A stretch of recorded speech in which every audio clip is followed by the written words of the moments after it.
In tonight's Ask Anthony, I'm talking trash. I get emails every month about the trash on the Buckman Bridge. We've done reports in the past, but a lot of you say nothing is being done about the problem.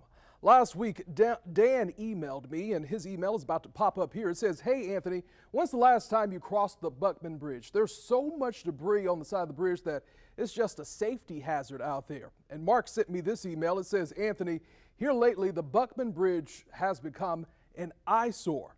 Just 2 days ago, Miriam Gallet emailed me with her concerns. If you have an emergency or you have a flat tire, there's no room to pull into the shoulders because there's very dangerous debris on both sides. Miriam Gallet says she's tired of seeing trash on the Buckman Bridge on her daily commutes. In fact, she says an abandoned tire almost caused her to have a wreck. Thank God that the man on my side saw it and he quickly moved and I was able to move before the tire hit him or me. If you drive the Buckman Bridge heading to Orange Park or Mandarin, you probably know what Gallet is talking about.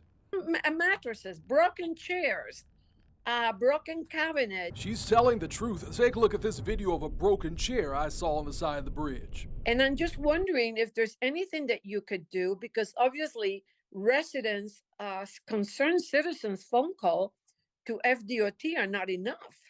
We've spoken to the Florida Department of Transportation about this issue in the past. Given the volume of traffic that we have on the Buckman, it certainly is a challenge. Spokesperson Hampton Ray says the bridge is cleaned in regular 6 to 8 week cycles, and it's done on that schedule to not overuse taxpayer dollars. We're just kind of like little elves that come in and you do the work overnight, and hopefully you wake up on Christmas Day and it looks really nice and clean. Ray says right now the bridge is under construction for signage and safety improvements. The contractor for this project, Watson Civil, performs routine cleanings in 2 to 4 week cycles. The total contract amount for this project is $16.2 million. I contacted Watson Civil to ask them about the cleaning schedule and the last time the bridge was cleaned, but no one returned my phone call before this story aired. I want to emphasize my concern is the safety because I almost got hit and who knows what would have happened.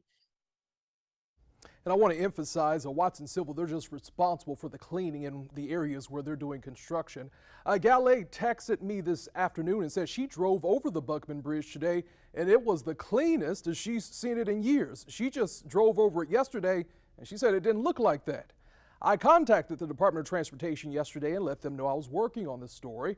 Maybe it was just a coincidence, but I was told FDOT's contractor cleaned up the bridge this week and anticipates continuing with a twice-monthly sweeping program with additional debris collection as needed. But this is also a good reminder that we all must do our part. Don't litter, don't throw trash out of your window, and make sure something you're hauling is secured so we don't see any more chairs on the side of the bridge. Remember, if you have a problem you just can't solve, you can always email me at askanthony@firstcoastnews.com.